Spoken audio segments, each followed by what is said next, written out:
Howdy YouTube, welcome back for another grow tent update video, and I'm going to throw in a little bonus today. I'm going to show you how to do a little maintenance on the pumps. So you get a grow tent update video as well as some maintenance. So let's dive on into it. As you know, I have removed the lettuce that has been gone for some time now.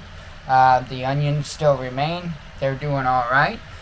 When I did dig down last week to check, the bulb of the onions in the middle was not very big. Now, that could be due to a number of reasons. It could be because the tote that they're in is not very big, so that might be an issue. I really honestly don't know. But the tomatoes themselves seem to be doing spectacular. I have kind of rerouted some of the branches. I don't know if they're technically branches or vines, but I have rerouted them so that they stay down in the tent just a little more and in the light. So I have done that, but as you can see, they are just, amazing, and they are all over the place. So there's just tomatoes everywhere. So they are doing very well, very well. Still plenty of blooms, so plenty of blooms to go. And as you may have saw, there is one tomato down there that is getting pretty ripe, it would seem. So I had another one that looked like it was kind of ripe, but I did have to remove it because it did show some of that water rot at the bottom, so I went ahead and removed that one. But as you can see, this tent is, as far as the tomato is concerned, it is flourishing. So what we're going to do is I am going to, since this root structure down here is well established, and I've actually shown signs of it getting too much water, the water rot being one of them, but those leaves turning kind of leathery and curling is also a sign of too much water. So what I did is I went ahead and cut the pump. I stopped the pump, and I think that it's going to be just fine. And the reason why is because if you look down in there, that root structure is just beautiful. It's down in there plenty good enough, so it's going to get the water and nutrients that it needs without having that pump pumping water up through the halo and into the top of the pot. So also, when I turn that pump off, this thing manages to keep the pH levels a lot nicer, and I don't have to sit there and fight it all day long to keep the pH level up. So what I'm going to do is I'm going to put this camera on a tripod. We're going to remove this pump, and I'm going to take you over to the sink and show you how I clean this system. That pump that's down in there will come all apart, and you can clean it up. I'm going to show you how to do that. So I'll be right back in a moment with the camera on a tripod. Okay, welcome back. This part's going to be pretty simple, pretty easy. I'm just going to be removing the old pump. I've got it disconnected here. I don't know where that cord's caught, but it's caught somewhere. So let me get it uncaught.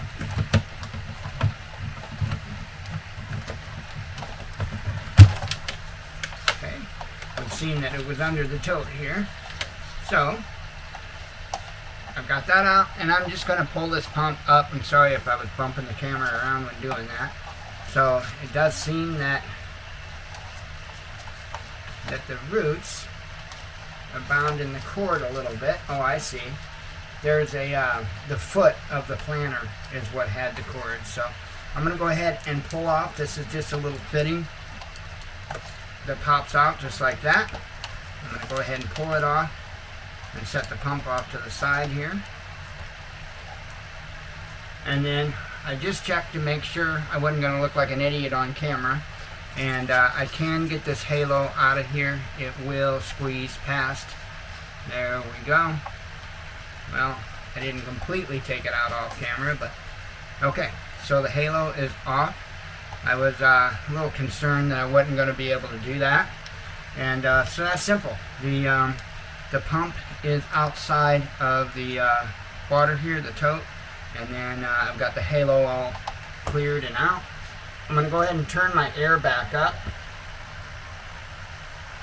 I had it turned down to cut down on noise a little bit for the camera, so I went ahead and turned that is my air pump. I turned my air pump back up. And so let me take the camera over to the sink, and I'll show you cleaning up the halo and the pump. These pumps come all apart, and you can clean them up really nice. So my hope is that I get a lot of life out of these pumps, because they're pretty simple, they're pretty basic, but the way they're built seems to me like they'll last a long time, as long as you do the proper maintenance on them. So I'll see you over at the sink. Alrighty, welcome back. So we're going to clean our entire pump system here, the best we can anyway. And I'm going to start out with the halo. And it already fell out. The tube already fell out. It just, if you've seen me install it, you know that tube I have just slid up in there. So it comes right out. So I'm just going to turn on the hot water here and try not to point it at me and get it all over. I'm just going to run water through it. And then what I do to get the algae and whatnot out of there is I just roll the tube through my hand. And that usually will break it free. You could use brushes or whatever you wanted to get down in there and get that free, but I just roll it in my fingers. It's a little harder to get this piece, and you'll see the other piece, it'll go a lot easier than this. And I'll stick something up in there and get the rest of that, a paper towel or whatever. But the bigger piece of tube here, you'll see, I just run some water through it. And then what I do is I just pinch it in between my fingers and roll it.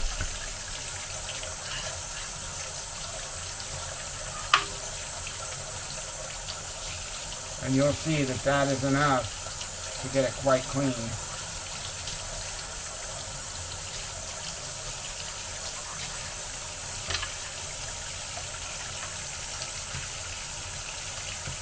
And get a little bit of friction on it, and then to break it loose.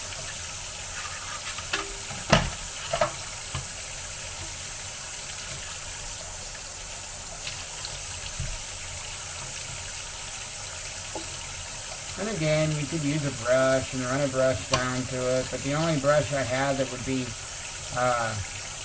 useful to be able to do that with is the brush that I have for our water bladders. And I'm not going to use the brush to clean our water bladders, our hydration packs. I'm not going to use those brushes on algae and plant stuff because, yeah, common sense, right? So anyway, that's pretty good. I don't think you're going to need it any more than that.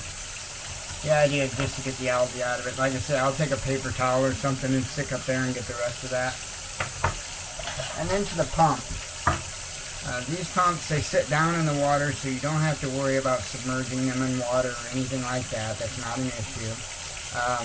There's a little tab in there. Some of the pumps have that, some of them don't.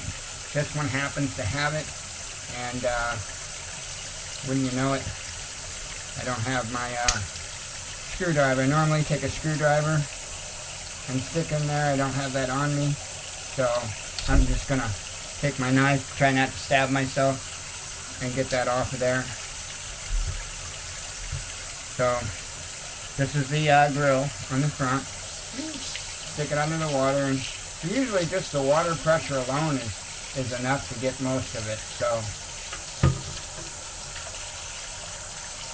just kind of rub it with my fingers. That's usually about all it takes. There's not really anything that gets on there that's really that caked or anything like that. Not in my experience anyway.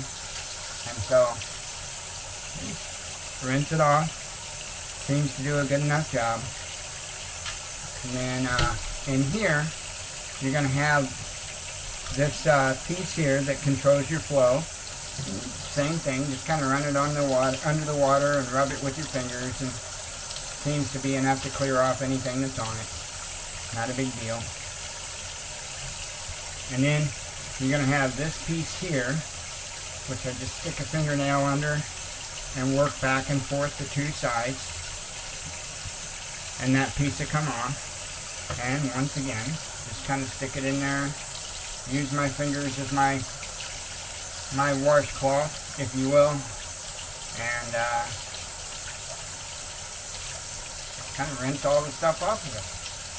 And like I say, that gets it plenty clean enough. I mean, plenty clean enough. So if you'd like, you can go ahead and stick back in your flow control here. And then inside here, you're going to have your impeller. So I'm going to just take this impeller and pull it out. And you're going to get gook that gets along there and then on the inside of there. And so I just, once again, just take my fingers and rub it while I run it underwater. Seems to be plenty enough to get it clean. Very, very simple pumps, and that's why I say you should get a lot of life out of them as long as you keep them clean. Keep them maintenance, keep them clean. You shouldn't have any issues. So where that port goes down into, I'm just going to rinse down in there and rub my fingers in there. Along through there. And then down in there, there's where the impeller shaft goes down into. And you could get, if you want to, you could get a Q-tip or something like that and stick down in there and clean. That's entirely up to you. I'm just going to rinse it for right now, because I wasn't having any problems with it or anything like that. It wasn't giving me any issues. I just no longer need it in there, so I want to clean it up before I put it away and store it for when I do need it again. So again, that's pretty simple, pretty basic. You take your impeller and you stick it back in there. You make sure that, I mean, it's going to have a little resistance because of the way it works, because that magnet's catching. But, I mean, other than that, it's free to spin. Other than the magnet catching it, it's free to spin. So, that's what you want. Just put this piece back here on. And put your drill back on. Again, that gives you your flow control there. And then, you don't need to go right back on, but you can put your port back in with your hose. And if you wanted to, and I don't have that all cleaned out yet, you can put that back together. So really simple to take down and clean up.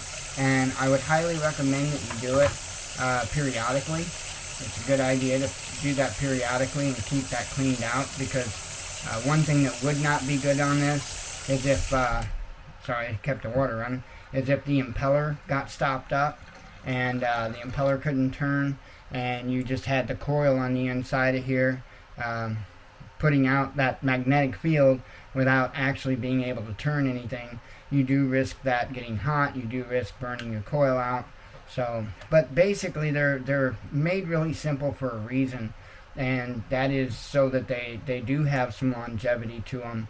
That you know, the reason why you wouldn't want a brush type of motor in something like this is because if that impeller would get caught, it wouldn't take long for that motor to burn out. So with this, if that impeller got stopped, if there's something that lodged in there and stopped that impeller, it's not going to burn it up right away. It's going to, you know, it's going to be okay for a little while. So, you know, you should be looking in your grow tent or whatever you have you're growing in periodically anyway, so you'll know whether or not this is actually pumping or not. So, and if it's not, you know, to pull it out, take it apart, check it out, and find out what the issue is, and mitigate the problem. So anyway, I figured I would show you cleaning up the pump. I won't need it in that tent for now, and so I'll put it back in storage. Alright, I hope you all have a great day. Hope you enjoyed the video. As always, God bless you, we love you, and be one with your spirit. Shalom.